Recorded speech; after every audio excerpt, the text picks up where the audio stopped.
I put everything these days that I read up on Goodreads. Some of you follow me there. Turns out, not everyone likes the same things that I like. I'm using that today to make a top 10 and bottom 10 list. Let's check it out.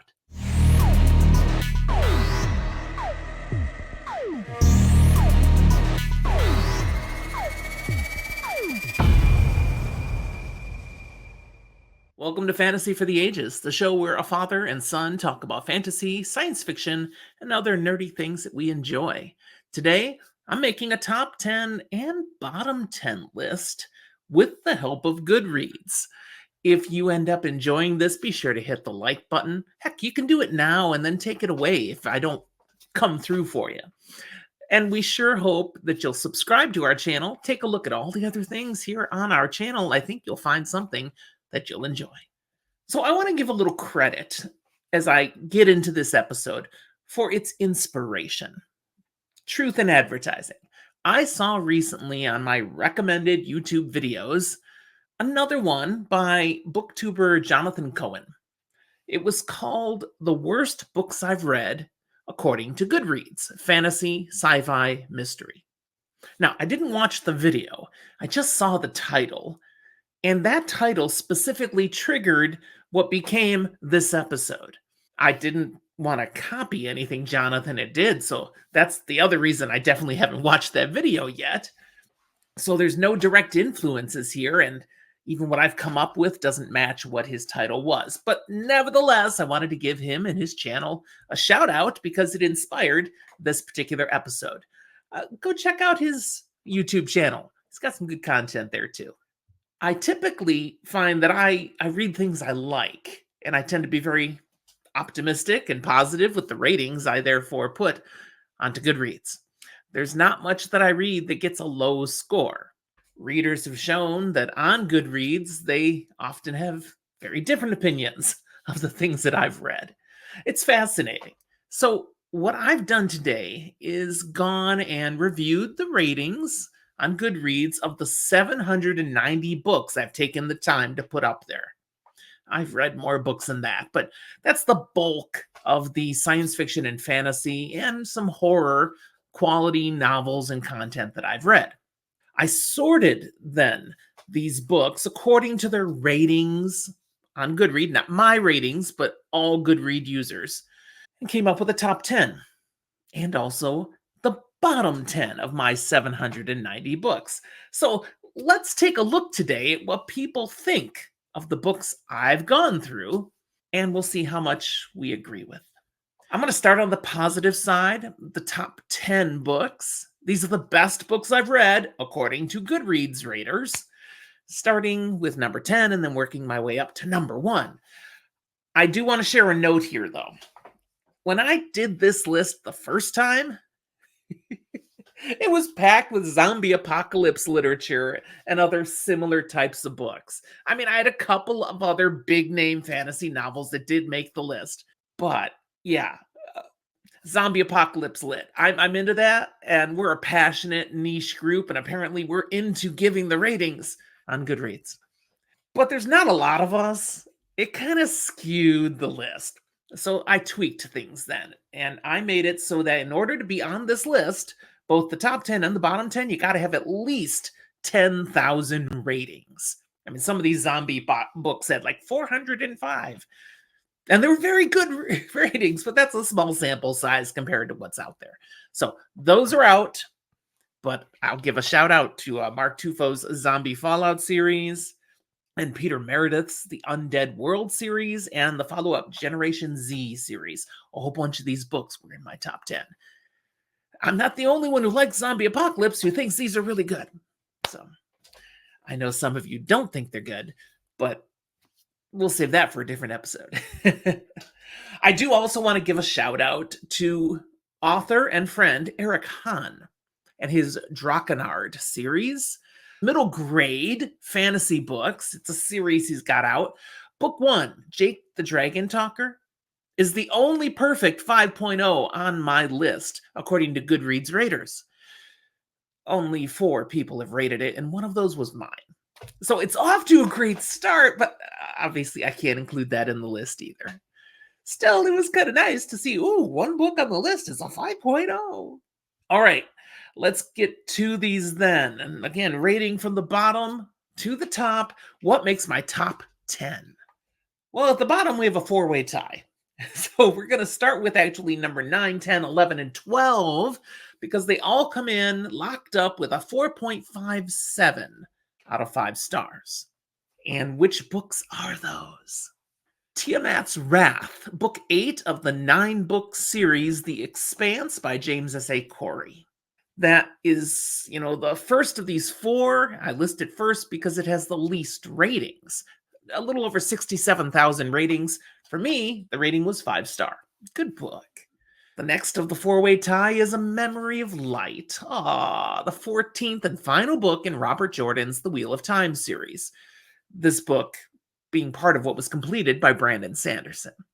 146,000 plus ratings, and of course, 5 stars from me. The third of this tie is The Return of the King, the conclusion of J.R.R. Tolkien's The Lord of the Rings trilogy. 917,000 and change for ratings. Again, 5 stars from me.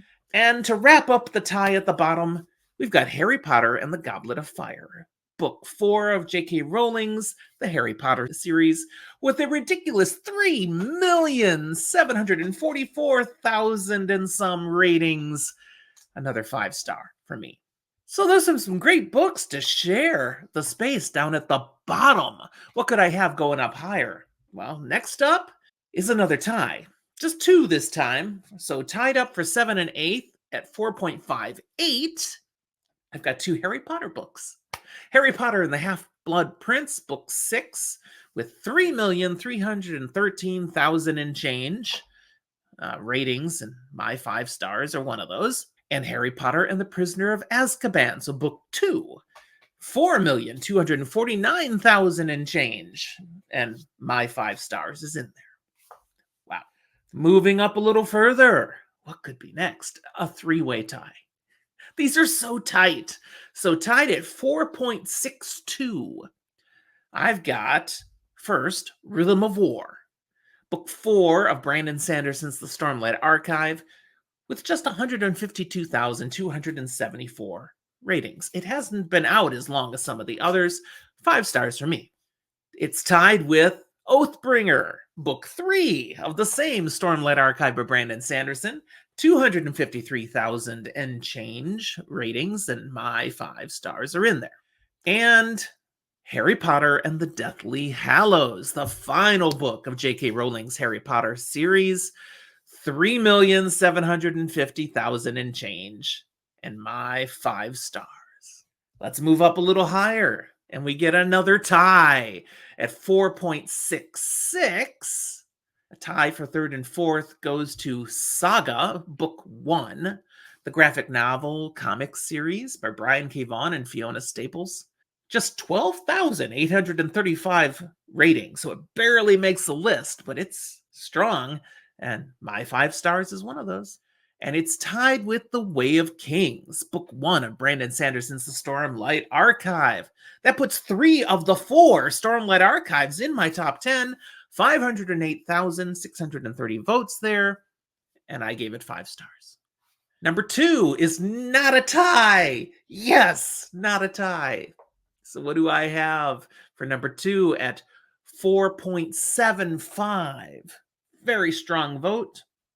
Lightbringer, the final currently book of Pierce Brown's Red Rising saga. So this is book 6 of what is supposed to be 7 books. It was awesome. I didn't read it all that long ago. It has 40,774 ratings. So people really got excited to get on and vote, because to have over 40,000 already when it's been out like less than a year, or just about a year, that's pretty impressive. 5 stars from me, of course. And number 1 of all the books that I've read and rated on Goodreads, according to all the other raters, is Words of Radiance. Number 2 in Brandon Sanderson's The Stormlight Archive at 4.76, just 100th ahead of Lightbringer. 361,741 people rated this, and I added my 5 stars into that mix. So, people, in my top 10, all 4 of the Stormlight Archive books are in there. You can see why maybe I'm interested in reading book 5 when it comes out in December. Okay, let's get negative now, people. Using the same rule of thumb, minimum of 10,000 ratings, which of my books are considered the worst 10 of this whole list of my 790? Now, keep in mind, again, this does not mean they're bad books. I read books I like, but they have the least ratings. Now, still, all of these end up having average ratings. There's no 1.4 or 0.29 showing up on my list, okay? But nevertheless, let's start with the 10th and work our way to number 1, which is the worst, according to the ratings then. And at the bottom, I have a tie. Tied at 3.60, we have 2 books. First is White Sand, Volume 1 by Brandon Sanderson. 19,632 voters. I gave it 5 stars, but not enough people did. It's kind of ironic. I've got 4 Brandon Sanderson stuff up at the top, and down here at the bottom, I've got more Brandon Sanderson. This one's tied, by the way, with The Tommyknockers by Stephen King. 153,000 and change voted for this, and I only gave it 4 stars, so I'm part of what drug it down a little bit. Next up on the list is another tie for 7 and 8th. This is a tie at 3.54, so 600ths lower than the previous. And that's a tie between White Sand Volume 2, so the other half of the White Sand saga, or the second volume in it, actually. I think there's 3 volumes. This is, his graphic novel fantasy. It is part of the Cosmere, but it hasn't hit the same excitement for people. 10,987 people rated it. I gave this one 5 stars. I liked it, but too many don't agree with me. And it's tied with Wicked, The Life and Times of the Wicked Witch of the West by Gregory Maguire. This is book 1 of his 4-book, The Wicked Years series. This is the only one that I have read of this series. Nearly 600,000 people voted. A lot of them did what I did. I gave it 2 stars. I just did not like it. And that's why I haven't read the other 3 in the series. Yuck. It is what the musical Wicked is loosely based on, by the way. The musical's much better. Okay, moving down. We don't have any more ties. So my next 6 are all standalone. Number 6 is The Magicians, book 1 of the trilogy by the same name by Lev Grossman. It sits at 3.53. It has 264,000 and change voters, and I gave it just 4 stars.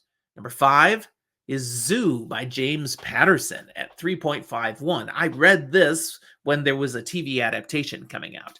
I thought it was good. I gave it 5 stars, but nearly 46,000 people have rated it, and not enough of them agreed with me.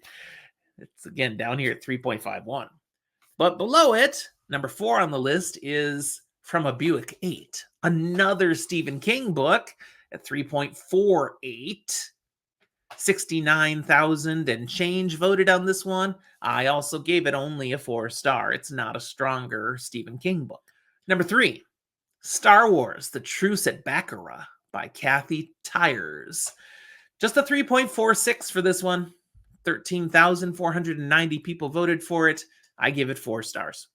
Number 2, another Star Wars book, Dark Saber, book 2 of the Callista trilogy by Kevin J. Anderson. 10,365 raters, so it barely makes it on the list. I gave it just 4 stars. Now, I should note here at the bottom of my rating area, there are actually a number of other Star Wars books that I've read, and they were worse than these 2, but they didn't hit the 10,000 rating threshold, so they don't show up.